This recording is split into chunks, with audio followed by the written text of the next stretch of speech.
හරි. ඔන්න දැන් ස්ටේජස් 4කට විතර පස්සේ අපිට සෑහීමකටපත් වෙන්න පුළුවන් තරම් පවර් ලෙවල් එකක් අපි ඩිවෙලොප් කරගෙන තියෙනවා. ස්ටේජස් 4ක් මට දාන්න උනා. ක්ලාස් C ඇම්ප්ලිෆයර් එක ඩ්‍රයිව් කරන්න පුළුවන් තරමේ පවර් ලෙවල් එකක් ගන්න. මම දැන් මේක ඔන් කරලා පෙන්නන්නම්. RF out එක ඔන් කරොත් මම මෙතනට 50 ohm resistor එකක් දාලා තිනවා. ඒ load ඒක තමයි load එක. එතකොට 50 ohm load එකකට මට මෙතන 19.5 volts peak to peak signal එකක් drive කරන්න පුළුවන්. 19.5 volts peak to peak into a 50 ohm load. 50 ohm නේ මේක ඇත්තටම 47 ohm resistor එකක්. 50 වලට කිට්ටුයිනේ. 47 ohms load එකකට 19.5 volts peak to peak voltage එකක් drive කරනවා කියන්නේ සාමාන්‍යයෙන් 1 watt විතර power level එකක්. ඉතින් මම හිතන්නේ මේ 1 watt power level එක ඇති දැන්ටම මේ 1 watt කියන්නේ මේ FM මේකේ සෑහෙන power එකක් තියෙන transmitter එකක් අපි දැන් develop කරලා තියෙන්නේ. දැන් මම කියවනේ මට අදුම ගානේ 5 watts අත් ඕනේ කියලා. දැන් මේක මේ transmit කරන්න නෙමෙයි මම හදන්නේ ඔයගලන්ට මේක කරන විදිය මේකේ ටෙක්නොලොජි කියලා දෙන්න මිසක් මේක transmit කරන්න නෙමෙයි. මම කවදාවත් මේකෙන් transmit කරන්නේ නැහැ. මම මේකෙන් transmit කරන්නේ dummy load එකකට විතරයි. ඒතර 5 watt කියන්නේ ඉතා විශාල මේ wattage එකක්. ඉතින් හරි ඇන්ටනා එකත් එක්ක සෑහෙන කිලෝමීටර් ගානක් යන්න පුළුවන්. ඉතින් මම හිතන්නේ අපේ ක්ලාස් C ඇම්ප්ලිෆයර් එක drive කරන්න මේ 1 watt කියන drive level එක ඕන තරම් ඇති. ඉතින් අපි දැන් මෙතන ඊට පස්සේ දැන් අපි කතා කරමු මේ inter stage matching ගැන කතා කරමු. ඊට පස්සේ අපි ක්ලාස් C ඇම්ප්ලිෆයර් එක හදන එක පටන් ගමු. දැන් මේක තමයි අපේ 4 stage amplifier එක.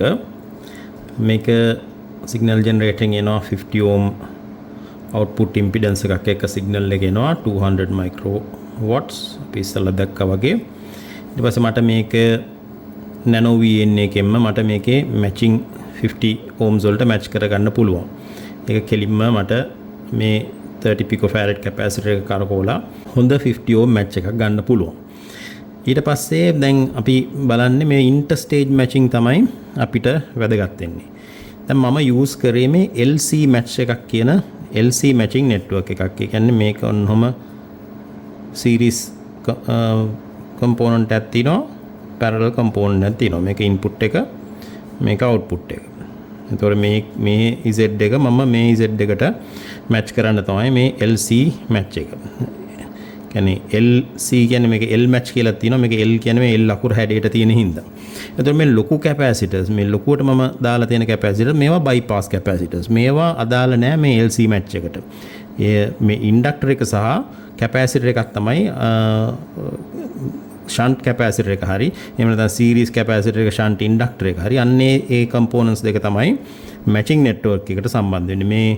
මේ bypass capacitor එක මේක තියෙන්නේ මෙතනින් මේ stage එකෙන් මේ stage එකට signal එක කිසිම බාධාවකින් තොරව pass කරන්න AC signal එක pass කරන්න DC signal එකකට යන්න නොදෙන්න. මේක bypass capacitor එකක් විතරයි. මේකට AC signal එකට මේක නිකන් short circuit එකක් වගේ පේන්නේ. එතකොට matching network එක ඉන්නේ ඊට පස්සේ. හරි. දැන් මේ පළවෙනි stage එකේ matching එක මම nano VN එකේම හදාගත්තා.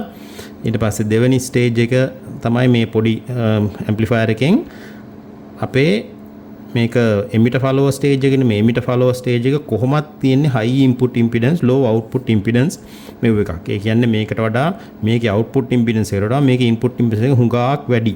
ඉතින් emitter follower එකේ පරමාර්ථය මේකම තමයි. මේ amplifier එකට load එකක් නොදී සිටීම තමයි emitter follower එකේ පරමාර්ථය. ඒකින්ද අනිවාර්යයෙන්ම මේකේ input impedance එක වැඩි වෙන්න ඕනේ මේකේ output impedance එකට වඩා. ඒතකොට දැන් මේ emitter follower stage එකේදී මේ impedance matching කියන කතාවක් නැහැ. emitter follower stage එකේ අනිවාර්යයෙන්ම load එකක් දෙන්නේ නැහැ. මේකෙන් power එක ගන්නෙ නැහැ. ඇත්තටම කියනවා නම් emitter follower stage එක. ඉතින් ඊට පස්සේ තමයි අපේ impedance matching කතාව වැදගත් වෙන්නේ. right. එතකොට දැන් මේ emitter follower stage එකෙන් ඉඳලා දෙවෙනි stage එකට යනකොට මම මේ හැම stage එකෙම කරේ මේ stage එකේ ඉස්සෙල්ලා stage එකේ open open load unloaded voltage එක output voltage එක මැනලා load එකක් දාලා load එක අඩු කරගෙන යන ගමන් voltage එක half වෙන load resistance එක measure කරනවා. එතකොට half වෙනවා කියන්නේ මේකේ output impedance එකට සමාන load එකක් අපි දාලා තියෙන්නේ කියන එක තමයි ඒ කියන්නේ. එතකොට එහෙම මම මේ හැම stage එකම finish කරනකොට මේකේ output impedance එක මේ එහෙම මැනගත්තා. input impedance එක කෙලින්ම මෙතනින් කඩලා nano VN එක සම්බන්ධ කරලා මේකේ input impedance එක මැනගත්තා. power තියෙනකොට. එතකොට හැම stage එකෙම මම output impedance එක මැනගත්තා, input impedance එක මැනගත්තා. ඊට පස්සේ ඒ output impedance එක input impedance එක LC matching calculator එකකට දාලා ඒක අතිනුත් කරන්න පුළුවන්. නිකන් මේ කාලේ නාස්ති කරන්න ඕනේ නැහැ. LC matching calculators තියෙනවා ඕන තරම් online. ඉතින් LC matching calculations වල දාලා output impedance එක දුන්නාම input impedance එක දුන්නාම අපිට ඕන frequency එක දුන්නාම ඒගොල්ලන් අපිට මෙන්න මෙහෙම LC matching network එකක් හදලා දෙනවා. හරි එතකොට අපිට L calculate කරගන්න පුළුවන්. L කෙලිම දෙනවා එක මිල C දෙනවා. ඉතින් මේ හැම ස්ටේජ් එකේම මම එහෙම තමයි කරේ. නමුත් වැඩේ තියෙන්නේ අපි කොච්චර මේ L සහ C match කර මේ calculate කරලා ගත්තත් අපිට කවදාවත් මේ stray capacitances සහ stray inductances අපිට model කරන්න බෑ. ඒවා model කරන්න බෑ. දැන් මේ හැම trace එකක්ම හා ground එක අතරේ capacitances තියෙනවා. මේ transistors වල කකුල් දික් වෙච්ච හැටි එතන inductance එකක් ඇති වෙනවා. ඉතින් ඒවා අපිට measure කරන්නත් බෑ, model කරන්නත් බෑ. අපි දන්නේ නැහැ ඒවා. ඉතින් මොනවද කරන්නේ? ඉතින් ඒක හින්දා අපිට දාන්න වෙනවා මේ compensation capacitors. ඒ කියන්නේ අපිට fixed capacitor එකක් දාන්න බෑ. මෙතනට හැම වෙලාවෙම දාන්න වෙන්නේ compensation capacitor එකක් දාන්න තියෙනවා. compensation කියන්නේ නිකන් අර අපිට අර model කරන්න බැරි inductance වලට බිලි දෙන කැපැසිටර් එක වගේ තමයි කියන්නේ. ඉතින් ඒකද කම්පන්සේට් කරනවා. අරවට මේ අරවා වෙනුවෙන් දාන කැපැසිටර් එකක් හැටියට තමයි මේ කම්පන්සේෂන් කැපැසිටර් එක දාන්නේ. අපිට ෆික්ස් කැපැසිටර් එකක් අපිට හරියට කැල්කියුලේට් කරලා දාන්න පුළුවන් මේ නමුත් ඒක හරියන්නේ නැහැ. මොකද මේ ස්ට්‍රේ කැපැසිටන්ස් ස්ට්‍රේ ඉන්ඩක්ටන්ස් ඉඳලා. ඉතින් මේ කම්පන්සේෂන් කැපැසිටර්ස් මේ හැම එක තැනටම දාලා තින්නේ කම්පන්සේෂන් කැපැසිටර්, වේරියබල් කැපැසිටර්. මේ වේරියබල් කැපැසිටර් එකක් දාලා තමයි අන්තිමට මේ අවුට්පුට් එකත් අරගෙන අවුට්පුට් එක පීක් කරගන්න මෙන්න මේ හැම ස්ටේජ් එකම මේ වේරියබල් කැපැසිටර් එක කරකෝලා තමයි මේ අවුට්පුට් එක පීක් කරගන්න ඕනේ. ඉතින් ඒක තමයි රියල් ප්‍රැක්ටිකල් මේ සිනාරියෝ එක. අපිට කැල්කියුලේට් කරගන්න පුළුවන්. නමුත් අපිට අර මේ ස්ට්‍රේ කැපැසිටන්සස්, ස්ට්‍රේ ඉන්ඩක්ටන්සස් මොඩල් කරගන්න බැරි හින්දා මෙන්න මේ වගේ compensation capacitors දාන්න ඕන නම් compensation capacitors දාන්න පුළුවන්. එහෙම නැත්නම් compensation inductors දාන්න පුළුවන්. නමුත් compensation inductors කියලා මේ හැදෙන්නේ නැහැ. ඒවා හරි අමාරුයිනේ. inductors වල මේ අර මොනවාද IF transformers වගේ ඒවා හදන්න අමාරු හින්දා මේ ලේසි වැඩේ තමයි compensation capacitors දාන එක. ඉතින් ඒ විදිහට තමයි මම interstage matching ටික කරගත්තේ. ඒ වගේ තමයි හදාගෙන ගිහිල්ලා මේ හරියට එනකොට 1 watt කියන power එකක් මට දැන් ඇවිල්ලා තියෙනවා. දැන් ඊළඟට අපි class C amplifier එක බලමු. ඉතින් දැන් මම මේ class C amplifier එක හදන්න පාවිච්චි කරන්නේ මෙන්න මේ Motorola M1190 කියන transistor එක. මේකෙත් හරියට data sheet එකක් හොයාගන්න බෑ. මේවා මේ obsolete transistors. මට stock එකක් හම්බ වෙච්ච එකකින් තමයි මේක පාවිච්චි කරන්නේ. මේකෙත් මම ඊට පස්සේ curve tracer එකේ දාලා මේකේ characteristics measure කරගෙන මේකට match වෙනවයි කියලා මට හිතෙන transistor එකක data sheet එකක් අනුව තමයි මම දැන් වැඩ කරන්නේ. එතකොට ඒකත් එක්ක බැලුවාම මේක 10 watt විතර output කරන්න පුළුවන් transistor එකක් හැටියට තමයි මට මේක characterize කරන්න පුළුවන්.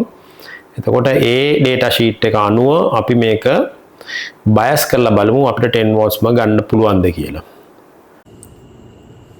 right මේක තමයි අපේ class C final amplifier එක. දැන් මේක කොහොමද වැඩ කරන්නේ කියලා බලමු. දැන් මේකේ ඉස්සලා අර 4 stage amplifier එකේ output එක 50 ohms වගේ මට measure කරන්න පුළුවන් වුණා. 50 ohms. දැන් මේක ගේන්න ඕනේ මේකේ input impedance එක 0.5 වගේ. බොහොම low ඉන්පුට් ඉම්පිඩන්ස් තමයි මේ ෆයිනල් ස්ටේජ් ඇම්ප්ලිෆයර්ස් වලට තියෙන්නේ. මේ කෙලින්ම එමිටර් එක ග්‍රවුන්ඩ් කරලා තියෙන්නේ. එතකොට මේ රෙසිස්ටර් එකක් දැම්මේ නැතු වුනහම ඉන්පුට් ඉම්පිඩන්ස් සෑහෙන්න අඩු වෙනවා. ඉතින් ඒකින්ද තමයි අපිට ලොකු පවර් එකක් ඕනේ 1 watt විතර පවර් එකක් ඕන උනේ මේ ක්ලාස් C ඇම්ප්ලිෆයර් එක ඩ්‍රයිව් කරන්න. ඉතින් මේ T මැච් එකෙන් මේ T එකක් නැති T අකුරක් වගේනේ. මේ T මැච් එකෙන් අපේ 50 ohms සිග්නල් එක ඩවුන් මේ ඉම්පිඩන්ස් එක අඩු කරනවා 5 ohms 0.5 ohms වලට වගේ ඉම්පිඩන්ස් එක අඩු කරනවා. ඊට පස්සේ දැන් මෙතන කෙලින්ම RF චෝක් එකකින් බේස් එක ග්‍රවුන්ඩ් කරලා තියෙනවා. බේස් එක ග්‍රවුන්ඩ් කරාට මේක RF චෝක් එකක්. ඒ කියන්නේ රේඩියෝ ෆ්‍රීකවන්සි වලට විතරයි මේක ඕපන් සර්කිට්. DC වලට මේක ෂෝට් සර්කිට් එකක්. ඉතින් රේඩියෝ ෆ්‍රීකවන්සි වලට ඕපන් සර්කිට් හින්දා මෙතන නෙගටිව් පැත්තට යන්න පුළුවන් සිග්නල් එක. දැන් සාමාන්‍ය මේක කෙලිම ග්‍රවුන්ඩ් කරොත් එහෙම නෙගටිව් යන්න බෑනේ. මේක AC ෆ්‍රීකවන්සි වලට මේක ඕපන් සර්කිට් හින්දා මෙතන නෙගටිව් පැත්තට යන්න පුළුවන්. ඉතින් ඇයි මේකට ක්ලාස් C ඇම්ප්ලිෆයර් එකක් කියන්නේ? ඉතින් සාමාන්‍යයෙන් බේස් එක ග්‍රවුන්ඩ් වුණාම අපි කියනවානේ එක්ක කියනවා කොමන් බේස් ඇම්ප්ලිෆයර් එකක් කියනවා. කොමන් බේස් ඇම්ප්ලිෆයර් එකක් වෙන්න බෑ. මොකද මේකේ එමිටර් එකත් ග්‍රවුන්ඩ් නේ. ඒක තමයි කොමන් බේස් ඇම්ප්ලිෆයර් එකක් නෙමෙයි කොහොමදත්. බේස් එක ග්‍රවුන්ඩ් වුණාම අපි කියනවානේ ක්ලාස් B වෙන්නත් පුළුවන් නේ. Class B cut off region එකේ දැන් මේක බයස් වෙලා තියෙන. ඇයි එහෙනම් ක්ලාස් B වෙන්නේ නැත්තේ? ක්ලාස් B වෙන්නේ නැත්තේ මේකේ බයස් පොයින්ට් එක සාමාන්‍යයෙන් නෙගටිව් පැත්ත නෙගටිව් DC බයස් එකක් තමයි මේකේ බේස් එකේ තියෙන්නේ. ඉතින් මම ඔයගලන්ට මේක දාලා පෙන්නන්නම් පුළුවන් වෙයිද දන්නේ නැහැ. මෙතන කැමරා එක හරවන්න වෙනවා උඩ පැත්තට. මේක දාලා පෙන්නන්නම්. මේක ඔන් කරත් එහෙම මේ ෆයිනල් ඇම්ප්ලිෆයර් එකේ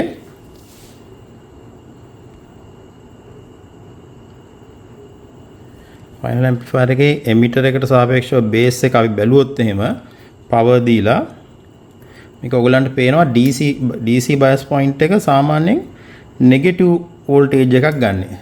පවර් ඔයගලන්ට මල්ටිමීටර් එක පේන්නේ නැහැ. පොඩ්ඩක් ඉන්න බා. රයිට් දැන් ඔයගලන්ට මම පෙන්නන්නම් මේ ක්ලාස් C ඇම්ප්ලිෆයර් එක ඔන් කරලා ඔයගලන්ට උඩ ස්ක්‍රීන් එකේ පේනවා මල්ටිමීටර් එක.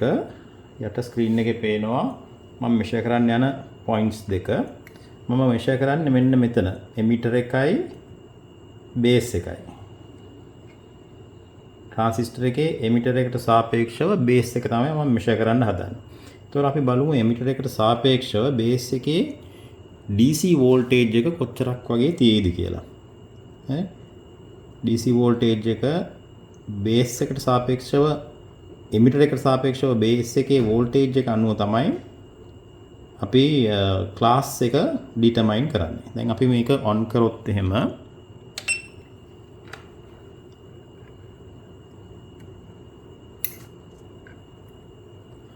ඔයගලන්ට පේනවා එමිටර් එකට සාපේක්ෂව බේස් එක තියෙන්නේ නෙගටිව් වෝල්ටේජ් එක. නෙගටිව් වෝල්ටේජ් එක තියෙන්නේ. සාමාන්‍යයෙන් ක්ලාස් B නම් ඉතින් බිඳුවට වඩා පල්ලෙහාට යන්න බෑනේ. දැන් මේක බිඳුවටත් වඩා පල්ලෙහාට යනවා. නෙගටිව් බයස් එකක් නෙගටිව් වෝල්ටේජ් එකක් තමයි තියෙන්නේ. DC බයස් එකක් තමයි තියෙන්නේ. ඒ කියන්නේ බේස් එමිටර් ජංක්ෂන් එක ඇත්තටම DC නෙගටිව් බයස් වෙලා තියෙන්නේ. රිවර්ස් බයස් වෙලා තියෙන්නේ. ඉතින් ඒකින්ද තමයි මේකට මේ ක්ලාස් C ඇම්ප්ලිෆයර් එකක් කියලා කියන්නේ. රයිට් ඊට පස්සේ තාන් ඊටු ටික බලමු. බේස් එක RF චෝක් එකකින් ග්‍රවුන්ඩ් වෙලා තිනවා. ඊට පස්සේ මෙතන 4 turns ඉන්ඩක්ටර් එකක් තියෙනවා. ඊට පස්සේ මෙතනත් RF චෝක් එකක් තියෙනවා 10 micro henry 15 to 20 volts දෙන්න පුළුවන් අපේ ඇම්ප්ලිෆයර් එකට.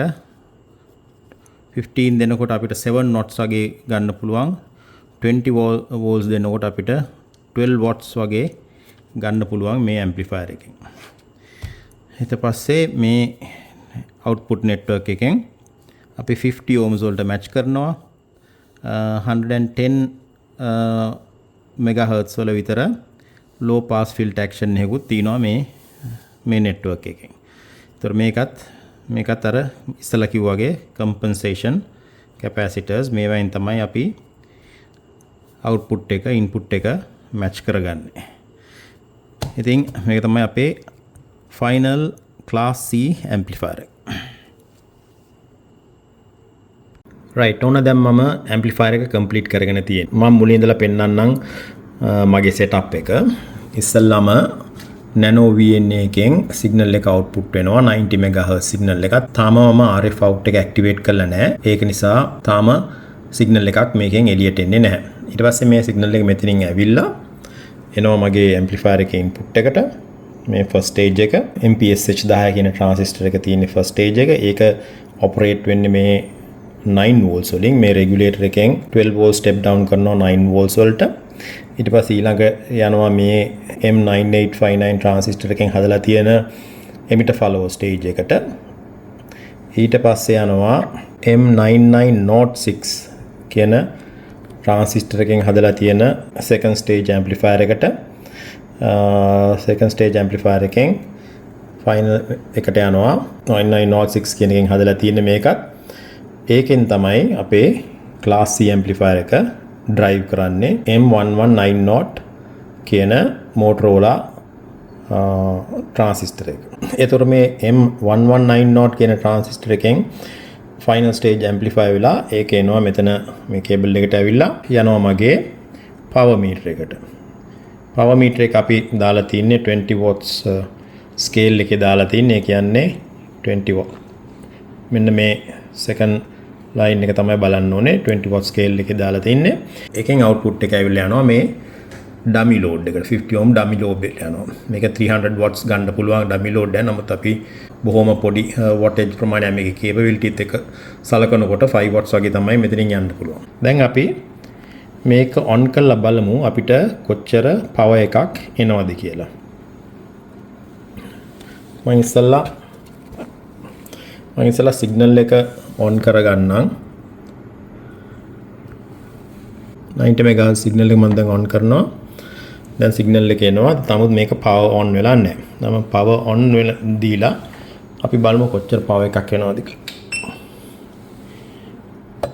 කිසිම අඩුපාඩුවක් නැතුව කිසිම ප්‍රශ්නයක් නැතුව 6 watts එනවා. 6 watts එනවා කිසිම ප්‍රශ්නයක් නැතුව. right? මේ 6 watts කියන්නේ සෑහෙන ලොකු power එකක් VHF frequencies වලදී. ඉතින් මේක 6 watts වලට තර පොඩ්ඩක් මේකේ පොඩි මෙව්වෙකුත් තියෙනවා.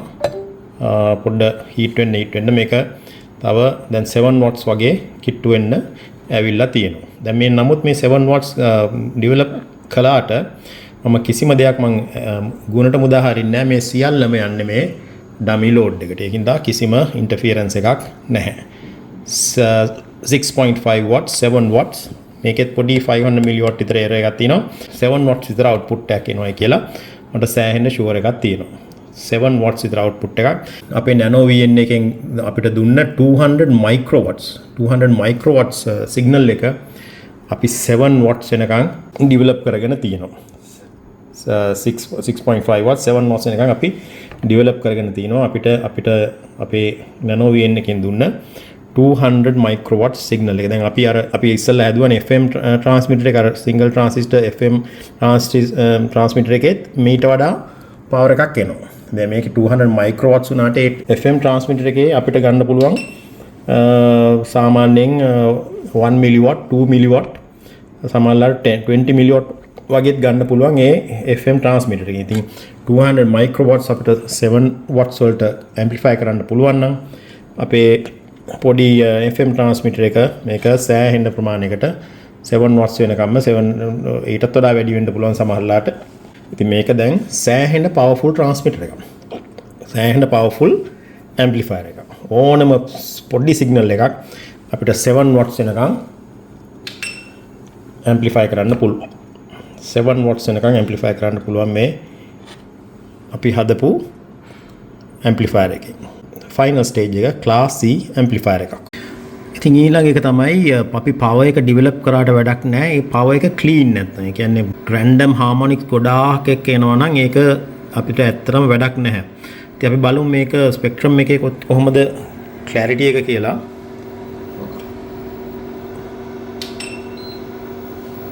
බොහොම clean 90 MHz වල very clean peak එකක් තියෙනවා. ඉතින් මේකේ second harmonic third harmonic components කොහොමද තියෙනවා.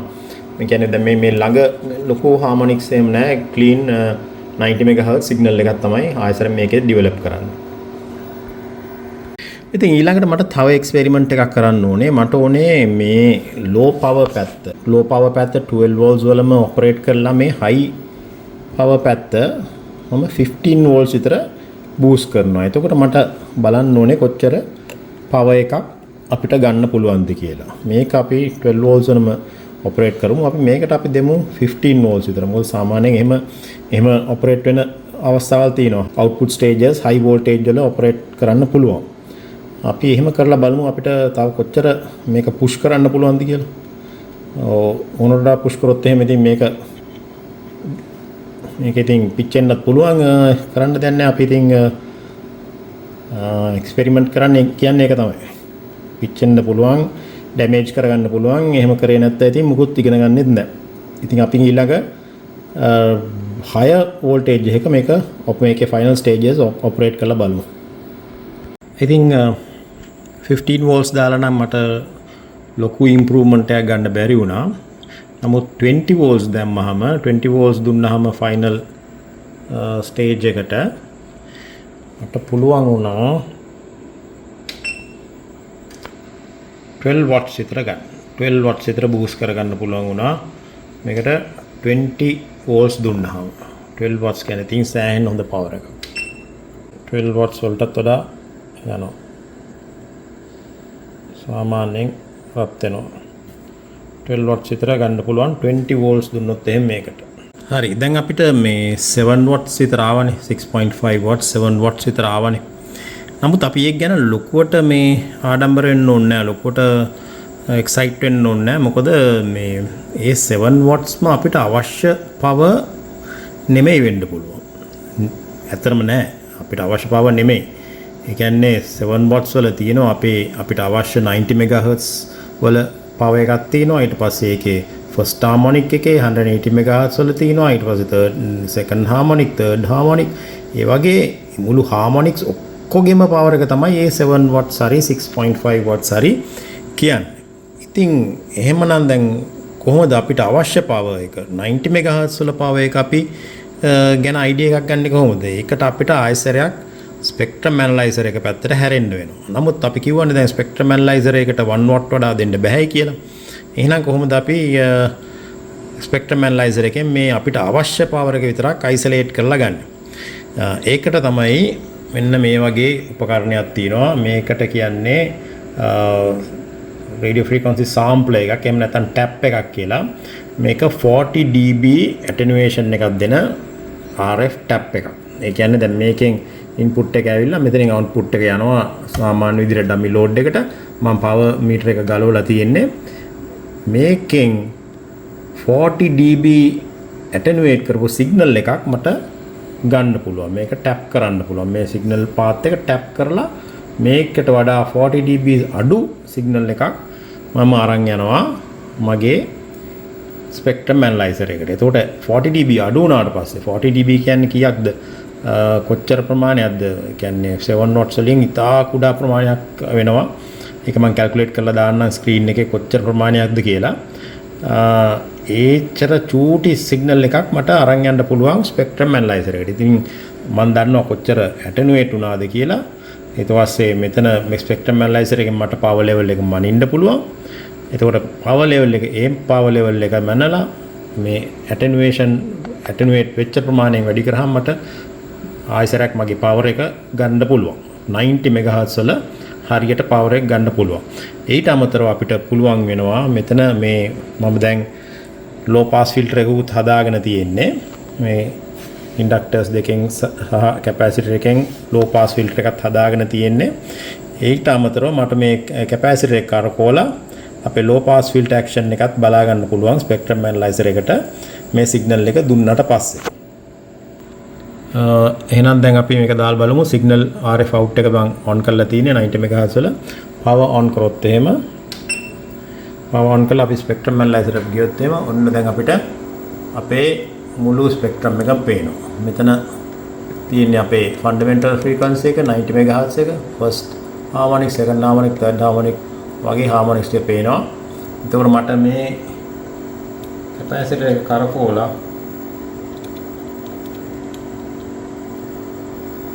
මේ harmonics වල height එක අඩු වැඩි කරගන්න පුළුවන්. ඉතින් අපි මේ කරකවන්න ඕනේ අවම harmonics ප්‍රමාණය එන විදිහට. මේක තමයි මම හිතන්නේ best අපිට ගන්න පුළුවන්. ඉතින් සෑහෙන මෙතන 10 dB නේ. ඒක 10 20 30 dB වලට වඩා attenuation එකක් තියෙනවා first harmonic එකේ ඉඳලා second harmonic එකට. ඉතින් ඒක සෑහෙන හොඳයි. මේ low pass filter action එක සෑහෙන හොඳයි. මීට වඩා ඕනනම් mid pass sharp filter එකක් ඕනනම් දාන්න පුළුවන්.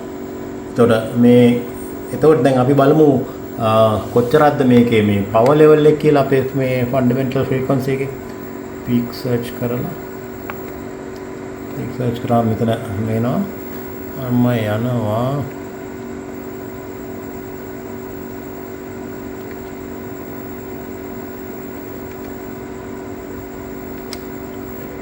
units ගියාම මට කියනවා මෙයා 470 microwatts මේකේ පෙන්නනවා. ඒ කියන්නේ 40 dB attenuate වුණාට පස්සේ අපේ 90 MHz වල 460 470 480 කියලා 480 microwatts පෙන්වනවා. ඉතින් අපි දැන් calculate කරලා බලමු 480 microwatts කියන්නේ 40 dB වලින් වැඩි වුණාම ඇත්තටම කොච්චර power එකක්ද කියලා. right අපේ signal එක අපි කියමු x කියලා අපි දන්නේ x at 90 degrees at 90 MHz අපේ signal එකේ power එක x. එතකොට මේක අපි attenuate කරනවා 40 dB වලින්. 40 dB වලින් attenuate කළා තමයි අපි spectrum analyzer එකට දෙන්නේ. හරි? එතකොට spectrum analyzer එකෙන් කියනවා මේක 40 dB attenuate වුණාට පස්සේ 480 microwatts කියලා. එතකොට මේ x එක 40 dB වලින් attenuate වුණාට පස්සේ 480 microwatts එනවා නම් ඒ කියන්නේ මේක ආයසරයක් අපි 40 dB වලින් වැඩි කරොත් එහෙම අපිට එනවා 4.8 watts. ඒ කියන්නේ දැක්කද 90 MHz වල අපිට තියෙන්නේ 4.8 watts. මුළු power එක තමයි අපිට ආවේ 6.547 watts කියලා ආවේ මුළු power එක. නමුත් අපිට 90 MHz වල එන්නේ අපිට 4.8 watts වගේ ප්‍රමාණයක්. ඉතින් ඕක තමයි. ඉතින් ඒ වගේ තමයි. ඉතින් power meters එහෙම තමයි power meters වල දෙන්නේ සම්පූර්ණයෙන්ම මුළු range එකම දෙන්නේ harmonics එක යාගේ measure කරන්න පුළුවන් නම් දැන් ඒ measure කරන්න පුළුවන් නම් ඒ මුළු harmonics ඔක්කොම ටික measure කරලා තමයි යා total power එක තමයි දෙන්නේ. නමුත් අපිට at 90 MHz අපිට තියෙන්නේ 4.8 watts විතරයි. right දැන් අපි ඒ වගේම බලමු higher voltage එකේදී higher power level එකේදී operate වෙනකොට කොච්චර power එකක් අපිට 90 MHz වලදී ගන්න පුළුවන්ද කියලා. higher power කියන්නේ දැන් මෙතන අපි 20 volts දුන්නාම final stage එකට 20 volts මේක තාම දුවන්නේ 12 volts වලින් මේකට 20 volts දුන්නාම කොච්චර power එකක් ගන්න පුළුවන්ද කියලා බලමු 90 MHz වලදී. මම මෙතන fan එකකුත් දාගත්තා. මොකද මේ නැත්තම් මේ transistor එක රත් වුණොත් එහෙම ඕනට රත් වුණොත් එහෙම හොඳ ඒතන රත් වෙන්නේ නැහැ. නමුත් to be on the safe side මම මේක fan එකකුත් දාගත්තා. දැන් මම power on කරලා බලන්නම් අපිට කොච්චර power එකක් එනවද කියලා 90 MHz වලදී. ඔන්න මම power එක on කරා. දැන් අපිට ගිහිල්ලා බලන්න පුළුවන් අපේ spectrum එක analyzer එක දිහා. බලුවොත් ඔයගලන්ට පේනවා මේක peak search දැම්මොත් peak එක 90 MHz peak එක එන්නේ 90 MHz peak එක 905 microwatts 905 microwatts. ඒ කියන්නේ 1 milliwatt වලට වඩා පොඩ්ඩක් අඩුවෙන් 905 microwatts අපි දැන් මේක අපි දන්නවනේ මෙතන 40 dB වලින් attenuate වෙලා ඉන්නේ කියලා. අපි 40 dB වලින් වැඩි කරලා බලමු 905 910 microwatts කියන්නේ watts කීයක්ද කියලා අපිට 90 MHz වල එන්නේ. right then 90 MHz වල අපේ signal එක අපි x කියලා ගත්තොත් එimhe 40 dB වලින් attenuate කරනවා. 40 dB වලින් attenuate කළා අපි ස්පෙක්ට්‍රම් ඇනලයිසර් එකට දෙන්නේ. ස්පෙක්ට්‍රම් ඇනලයිසර් එක කියන අපිට 910 microwatts කියනවා. ඉතින් මේ කැල්කියුලේට් කරන්න දෙයක්වත් නැහැ. දැන් උඩ එකේ වගේ 480 microwatts කියන්නේ 4.8 නම් 910 microwatts කියන්නේ 9.1 watts. ඒක හරියනේ. ඉතින් 40 dB කියන්නේ දසදහස් ගුණයක් කියන එකනේ. 40 dB වලින් ඇටෙනුවේට් කරනවා කියන්නේ අපි මේ සිග්නල් එක දසදහස් ගුණයක් අඩු කරනවා. 910 microwatts දසදහස් ගුණයක් වැඩි කරොත් එහෙම අපිට එන්නේ 9.1 watts. ඉතින් 9.1 watts කියන්නේ සෑහෙන ලොකු පවර් එකක්. VHF frequency වල FM වල සෑහෙන ලොකු පවර් එකක් 9.1 watts කියන්නේ. හරි. මම හිතනවා වීඩියෝ එක මම එතනින් ඉවර කරොත් හොඳයි. දැන් අපි මේ වීඩියෝ සීරීස් එකේ මම දැන් මුල්ම වීඩියෝ එක පටන් ගත්ත දා ඉඳලා අද වෙනතුරු සෑහෙන කාලයක් ගත වෙලා තිනවා. මොකද පුළුවන් වෙලාවට තමයි ඇම්ප්ලිෆයර් එක පොඩ ඩිවෙලොප් කරන්න මට වෙලාව ආවේ. එතකොට අපි දැන් කරලා තිනවා 200 microwatts වගේ පොඩි සිග්නල් එකක්. තාම සුළු සිග්නල් එකක් 7 watts 10 watts වෙනකන් අපි ඩිවෙලොප් කරගෙන තිනවා. ඉතින් අපි කතා කරා කොහොමද මේ පොඩි සිග්නල් එක ස්ටේජ් බයි ස්ටේජ් ඩිවෙලොප් කරගෙන එක ස්ටේජ් එකකදී ලබා ගන්න පවර් එක ඊළඟ ස්ටේජ් එකේදී හානි වෙන්න දෙන්නේ නැතුව ඊළඟ ස්ටේජ් එකට යවලා ඊට පස්සේ ඊළඟ ස්ටේජ් එකෙන් තව ඩිවෙලොප් කරලා ඒ වගේ ස්ටේජස් 4ක් ගියාට පස්සේ තමයි අපිට ක්ලාස් C ඇම්ප්ලිෆයර් එකට ඩ්‍රයිව් කරන්න පුළුවන් සයිස් එකේ සිග්නල් එකක් අපිට ආවේ. ඊට පස්සේ අපි කතා කරා ක්ලාස් A tune amplifiers ගැන, ඊට පස්සේ ක්ලාස් C tune amplifiers ගැන කතා කරා.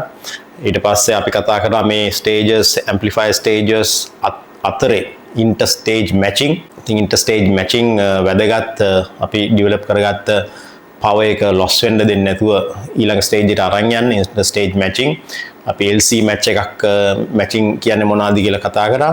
දැන් අපි ඊට පස්සේ කතා කරා මේක narrow band amplifier එකක්. මේක LC වලින් match කරන්න පුළුවන් narrow band amplifier එකක්. මේක ටිකක් broad band amplifier එකක් නම් අපිට transformer matching techniques දාන්න වෙනවා කියන එක අපි කිව්වා. මේ වගේ ඉතින් මට ඇත්තටම ඔයගලන්ට මේ කියලා දෙන්න උනේ මේ අරුම පුදුම RF ලෝකය ගැන තමයි කියලා දෙන්න ඕනුනේ.